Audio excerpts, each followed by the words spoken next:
Hi everyone, स्वागत है आप सभी का वंस अगेन। गुड मॉर्निंग दोस्तों, कैसे हैं आप लोग, कैसा चल रहा है पढ़ाई लिखाई। तो हाजिर हूं मैं एक और नए वीडियो के साथ, और एसएससी जीडी का हम प्रॉपर ला रहे हैं। और आज मैं लेकर आई हूँ 7 फरवरी 2025 का शिफ्ट नंबर 1। पहला क्वेश्चन आपकी स्क्रीन पर विदाउट एनी डिले। अगर आप नए हैं तो प्लीज चैनल को लाइक कर दीजिएगा, मेक श्योर करिएगा कि लाइक कर दें, शेयर करिएगा और सब्सक्राइब मार देना है। बस इतना ही मैं आपसे कहूंगी। एंड उसके साथ साथ मैं आपको पूरा जनरल कंटेंट लाऊंगी 100% एक्यूरेसी के साथ। और अगर आप चाहें तो आप क्रॉस वेरीफाई कर सकते हैं। पहला क्वेश्चन आपकी स्क्रीन पर, किस मंत्रालय ने संसद में तेल क्षेत्र विनियमन और विकास संशोधन विधेयक 2024 पेश किया था? Which of the following ministry introduced the of oil field regulation and development amendment bill 2024 in the parliament? Ministry of new and renewable energy, नवी और नवीकरणीय ऊर्जा मंत्रालय, ministry of coal, ministry of civil aviation, या फिर हमारे पास ministry of petroleum and natural gas. और अगर बात करूं तो ये एक्ट क्यों आया था, ऑयल से रिलेटेड है। तो एक्ट क्यों आया था, घरेलू उत्पादन, डोमेस्टिक प्रोडक्टिविटी ज्यादा हो जाए यहाँ पे, है ना। तो घरेलू उत्पादन ज्यादा हो किसकी, ऑयल की। डोमेस्टिक प्रोडक्शन जो है वो ज्यादा, इसमें बढ़ावा लाने के लिए लाया गया था। आंसर हमारा जो रहेगा वो रहेगा 4th नंबर, पेट्रोलियम एंड प्राकृतिक गैस मंत्रालय, है ना। थैंक यू, बहुत शुक्रिया। होपिंग आप सबको समझ में आ रहा होगा और मैं अच्छे से पढ़ा रही होंगी। तो हमारा जो आंसर हो जाएगा, ऑयल एंड गैस के घरेलू उत्पादन को बढ़ावा देने के लिए एक्ट आया था। कब आया था? 2024 में। Next question we have question number 2। भारतीय शास्त्रीय नृत्य भरतनाट्यम की उत्पत्ति कहाँ से हुई थी? ये तो सबको पता है, जग जाहिर है। कर्नाटका है, केरला है, तमिलनाडु, यूपी। देखिए यूपी का क्या है, कथक है। यूपी का क्या है, कथक। तमिलनाडु का भरतनाट्यम है। भरतनाट्यम हमारे पास कहाँ का है, तो हमारा हो जाएगा तमिलनाडु का। उसके बाद हम बात करें केरला के, दो हैं, मोहिनी अट्टम और Kathakali. Mohiniyattam and Kathakali is from Kerala. और कर्नाटका का देखिए कोई भी क्लासिकल डांस नहीं, याद रखिएगा। यक्षगान हाँ एक फोक डांस है, सॉरी फोक म्यूजिक है Yakshagana, but not a classical dance. Karnataka का कोई भी क्लासिकल डांस नहीं है, सो प्लीज रिमेंबर। ठीक है, thank you. Next question we have question number 3। जब प्राकृतिक संसाधन असीमित होते हैं तो जनसंख्या बहुत तेजी से बढ़ती है। इस पैटर्न को हम क्या कहते हैं? When natural resources are unlimited, and population grow very rapidly, this accelerating pattern is called population explosion, logistic growth, carrying capacity, या फिर हमारे पास exponential growth, carrying capacity, या फिर हमारे पास exponential growth, है ना। बताइएगा, जब प्राकृतिक संसाधन असीमित होते हैं, अनलिमिटेड होते हैं, तो क्या होता है बताइए जरा। हमारे पास क्या होती है, जनसंख्या विस्फोट। भाई गलत हो जाएगा। लॉजिस्टिक ग्रोथ, कैरिंग कैपेसिटी नहीं रहेगा। Logistic growth and exponential growth in दोनों में शेक होगा, तो हमारा जो आंसर है that will be D number. Logistic growth is the right उत्तर हियर, है ना। सॉरी, हमारा जो आंसर रहेगा वो रहेगा डी नंबर, एक्सपोनेंशियल ग्रोथ। हम सो सॉरी, मतलब हमारे पास जो है ना संसाधन अगर हमारे पास अनलिमिटेड रहेंगे तो उस कंडीशन में क्या हो जाएगा, अनलिमिटेड संसाधन है, इसे हम क्या कहते हैं, एक्सपोनेंशियल ग्रोथ। और अगर हम लॉजिस्टिक ग्रोथ की बात करें, जब हमारे पास रिसोर्सेस लिमिटेड हों, रिसोर्सेस क्या हो, लिमिटेड, तो उसको हम कहते हैं लॉजिस्टिक ग्रोथ। ओके, याद रखिएगा। Next question we have question number 4। 2023 के पैरा एशियाई खेलों में भारत किस राज्य पर रहा है? In which position did India finish the para Asian games event in 2023? Option है 6 है, 5th है, 9th और 4th।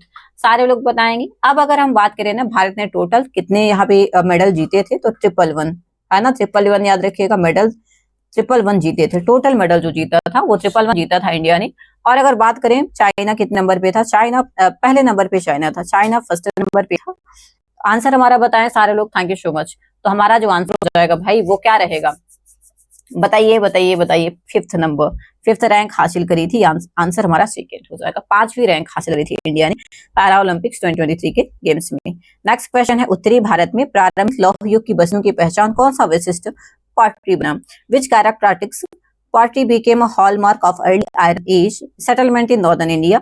Black and red ware, मतलब काले और लाल मृदभांड। उत्तरी काले पॉलिश वाले मृदभांड, northern black polished ware, painted grey ware, या फिर रेड पॉलिश्ड वेयर। प्लीज बताएं क्या आंसर हो जाएगा। विच characteristics pottery became a hallmark of early Iron Age settlement in northern India? सारे के सारे लोग बताएंगे। अब हमारा जो आंसर हो जाएगा ना, हमारा जो आंसर हो जाएगा, अगर हम बात करें 1200 से ये 1600 की बात हो रही है, 1200 से 1600 BC की बात हो रही है लगभग, है ना, आयरन एज।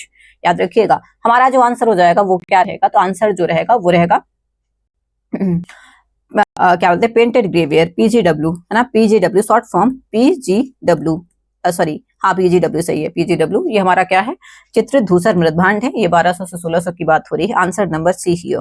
ठीक है।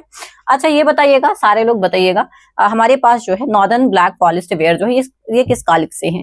ये हमारा जो है ये हमारा मौर्य एम्पायर से रिलेटेड है, मौर्य एम्पायर से रिलेटेड है, मौर्य एम्पायर है ना, याद रखिएगा। चलो next question we have question number 6। 1951 to 1990 के दौरान कितनी पंचवर्षीय योजना चलाई गई थी? 1951 से 1990 के दौरान। देखिए अगर बात करें 1951 से लेके 1956 पहली, ये फर्स्ट नंबर की थी, ठीक है। सेकेंड नंबर की हम बात करें, सेकेंड नंबर हमारे पास क्या था 1956 से लेके 1961।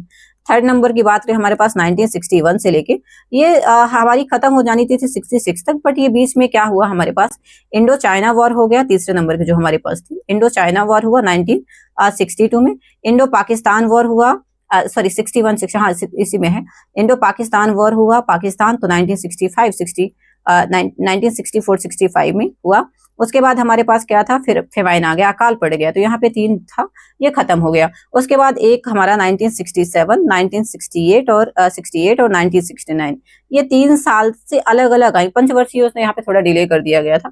चौथी नंबर की हमारे जो थी वो थी हमारे पास 1970 से लेकर 75 तक, ये चौथी नंबर की थी।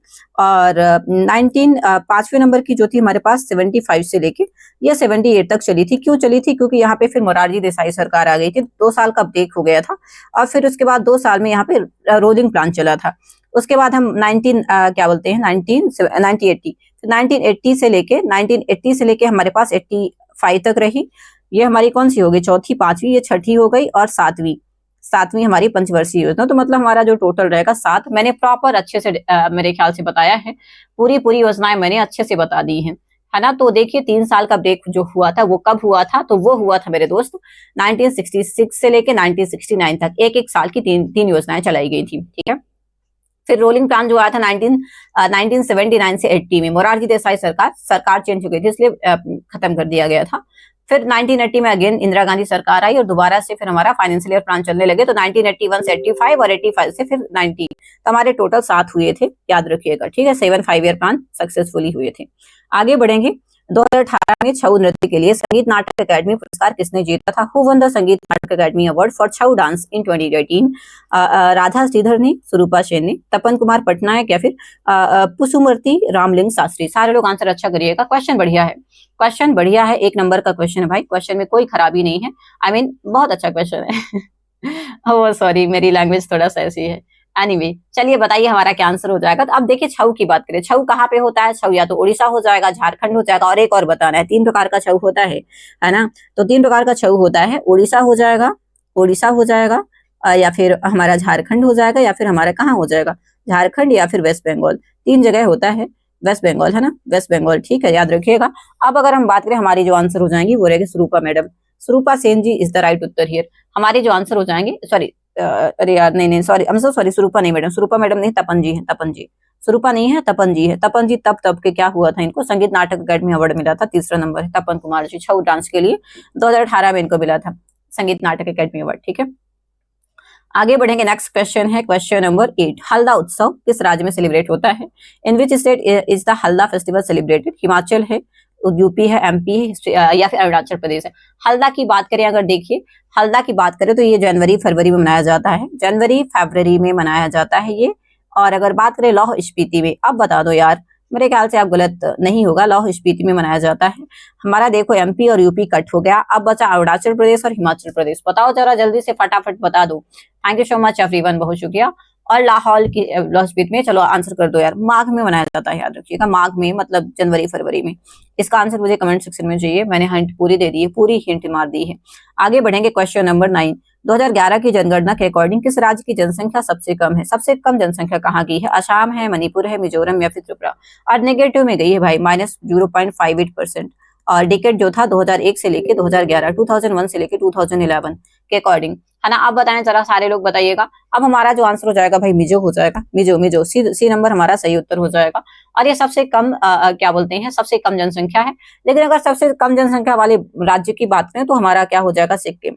सबसे कम जनसंख्या वाला राज्य जो है, सबसे कम जनसंख्या वाला राज्य जो है, मतलब सबसे ज्यादा जनसंख्या कहाँ पे कम है, तो वो रहेगा भाई सिक्किम। और ये हमारा सिक्किम, और ये हमारा क्या है, अरे दादा मैं सब गलत कर रही हूँ, मतलब लिख गलत रही हूँ, सिक्किम है ना, तो सिक्किम हो जाएगा। और अगर बात करें 2001 से 2011 के टिकट में सबसे ज्यादा जनसंख्या कम कहाँ रही है, तो वो मिजोरम हो जाएगा। आगे बढ़ेंगे, नेक्स्ट क्वेश्चन है पीएम गति शक्ति नेशनल मास्टर प्लान किस वर्ष लॉन्च हुआ था? पीएम गति शक्ति national master plan in which year was the PM गति शक्ति नेशनल मास्टर प्लान लॉन्च्ड? 2021, 2020, 2022, 2023। ऐसे क्वेश्चन में ना क्या है, हम लोग नहीं कर पाते हैं, क्या नहीं कर पाते हैं हम लोग, ऐसे क्वेश्चन एलिमिनेशन नहीं लगा पाते हैं। और ये हमारा पीएम गति शक्ति इंफ्रास्ट्रक्चर से था। अब बताओ जरा, इंफ्रास्ट्रक्चर से रिलेटेड है और हमारा जो आंसर हो जाएगा 2021। और ये कब किया गया था? तो देखिए, अगर बात करें मोस्टली जो स्कीम लॉन्च हुई है महात्मा गांधी जी की जयंती पर होती है। अक्टूबर याद रखिएगा, 2 अक्टूबर 2021। Answer is a number, A for Apple. ठीक है, लवली। जिनने लाइक नहीं किया है दोस्तों, लाइक कर दीजिएगा और शेयर मारिएगा और सब्सक्राइब कर दीजिएगा। और सुनिए मेरी बात, सुनिए एक बार, 1 मिनट। मैं विराट विजन चैनल, मेरा दूसरा चैनल है जिसमें अराउंड 44,000 लोग जुड़े हुए हैं। विराट विजन के नाम से दूसरा चैनल है जिसमें मैं एसएससी के लाइव मॉक करवा रही हूँ, लाइव मॉक। और वो भी पता है कब पे करा रही हूँ? 2025 के। और अभी मेरे ख्याल से 14 सितंबर का चल रहा है, 14 सितंबर सेकेंड शिफ्ट चल रही है, 2025 का मॉक टेस्ट लाइव, सारे subjects, whether it is GK, whether it is maths, English and reasoning, all subject, है ना। Thank you. और टाइमिंग क्या है? 9:05 PM से लेके 11, 11:30 तक। हालांकि इस टाइम पे 11:30 हो रहा है एवरीडे, 11:30 बज जाता है करते करते, है ना। Thank you, all the best. Next question we have question number, तो मैं आपका इंतजार करूंगी, प्लीज जरूर जुड़िए। महासागरीय परत ओशनिक क्रस्ट जो होता है समुद्र तल के नीचे कितने किलोमीटर तक फैला हुआ है? The oceanic crust extend how many kilometres beneath the ocean floor? 5 से 10 किलोमीटर, 15 to 22 किलोमीटर, 2 से 5 या फिर 10 से 17। अच्छा क्वेश्चन, ओशनिक क्रस्ट कहाँ पे है? अब देखिए, महासागर की परत जो होती है वो बहुत पतली होती है और जो सबसे ज्यादा मोटी होती है वो 30 से 35, 30 to 35 किलोमीटर होती है। सबसे मोटी जो होती है 30 to 35 किलोमीटर सबसे मोटी होती है। सबसे क्या होती है? सबसे मोटी होती है, थिकनेस ज्यादा होती है इसमें। और आंसर हमारा जो रहेगा 5 to 10 kilometre. 5 to 10 kilometre is the right उत्तर हियर। जो ओशनिक क्रस्ट होता है वो 5 से 10 किलोमीटर होता है। नेक्स्ट क्वेश्चन हमारे पास है, कौन सा नीति निर्देशक सिद्धांत स्वशासन के लिए ग्राम पंचायतों के संगठन की वकालत करता है? अच्छा, आज सुनिए, आज है 25 तारीख, नहीं सॉरी कल था, मतलब आज मैं रात में वीडियो बना रही हूँ, मुझे टाइम नहीं मिल पाया बिल्कुल वीडियो बनाने का। सो या टाइम हो रहा है यहाँ पे 12:14, मतलब 24 की रात है आज, 12:49 हो रहा है। सो 24 की रात है। तो आज जो 24 तारीख है वो हमारा क्या था? तो वो आज हमारा है नेशनल ग्राम पंचायत राज इंस्टीट्यूशन दिवस। और इसमें क्या होता है, हमारा सबसे पहली बार हमने 24 अप्रैल 2010 में मनाया था। तो 2010 में सबसे पहली बार सेलिब्रेट हुआ था। बलवंत राय मेहता फादर कहे जाते हैं पंचायती राज इंस्टीट्यूशन के। इसके अलावा और बताऊं तो 1/3 रिजर्वेशन मिला था यहाँ पे वुमेन्स को, मिनिमम रिजर्वेशन। आर्टिकल नंबर हमारा 243 से 243O तक है।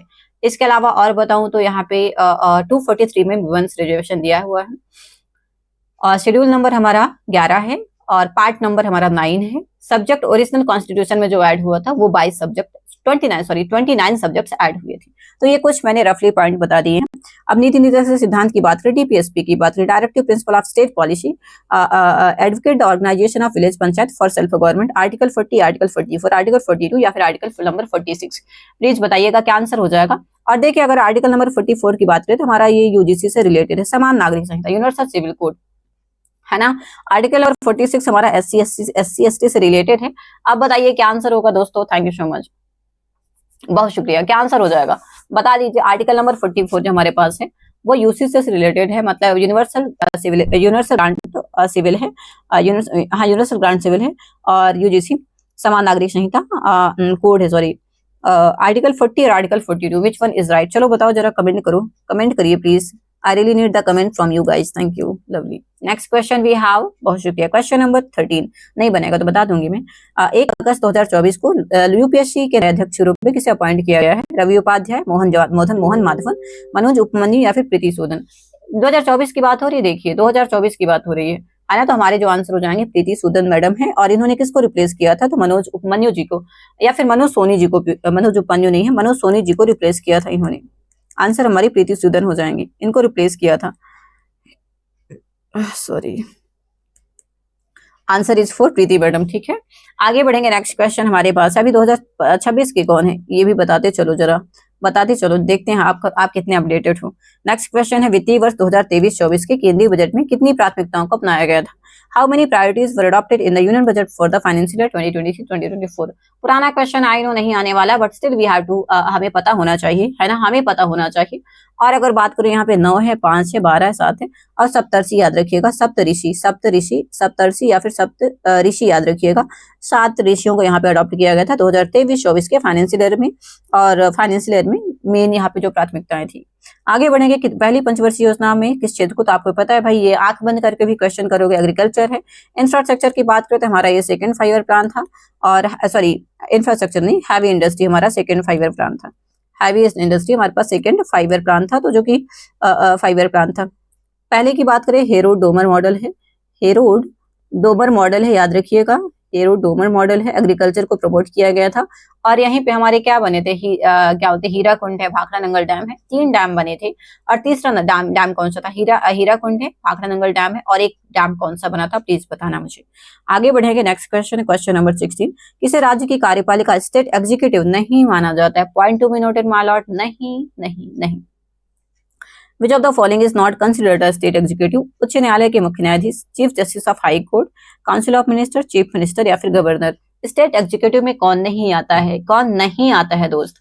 अब अगर बात करें, हमारे पास जो है न्यायाधीश क्या है, न्यायपालिका का हिस्सा, न्यायाधीश जो हमारे पास जुडिशरी का हिस्सा है।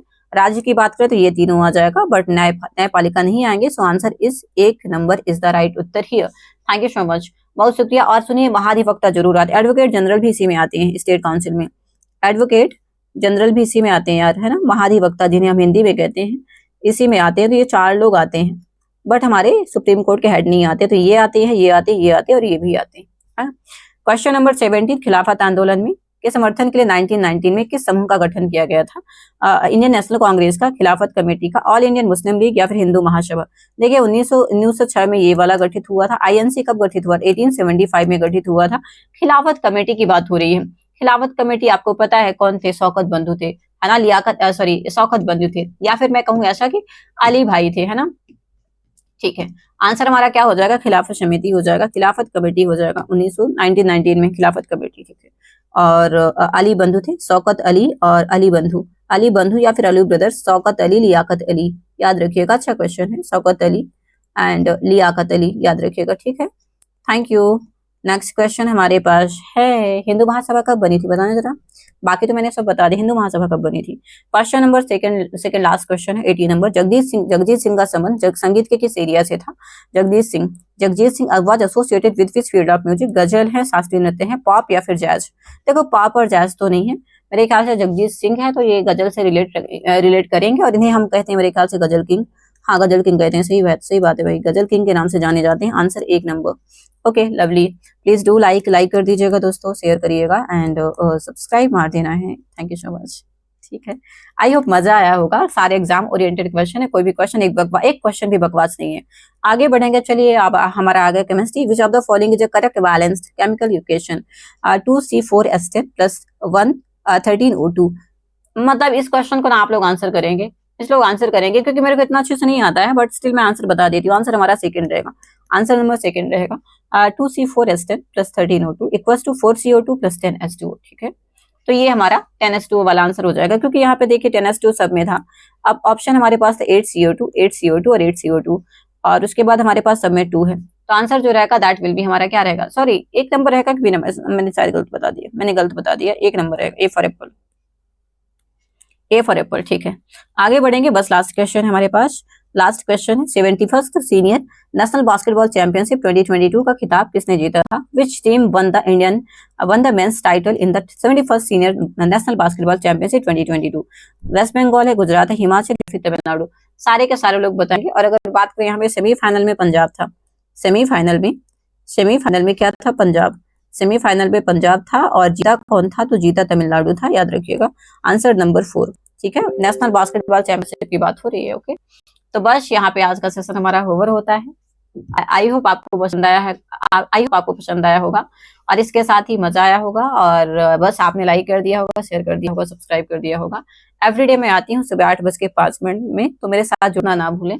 डेली आपको नया कंटेंट मिलेगा। अभी तो जीडी से रिलेटेड ला रही हूँ, जैसे जीडी का पेपर होता है तो पेपर का एनालिसिस भी लेकर आऊंगी। Thank you so much everyone, बहुत शुक्रिया। जिनका भी पेपर है कल, मतलब आज ही 25 तारीख को, एससी यूपी होमगार्ड का ऑल द बेस्ट दोस्त, बहुत शुक्रिया। चलो bye, take care everyone, thank you so much. मिलते हैं नेक्स्ट वीडियो में। Till then see you, thank you, बहुत शुक्रिया।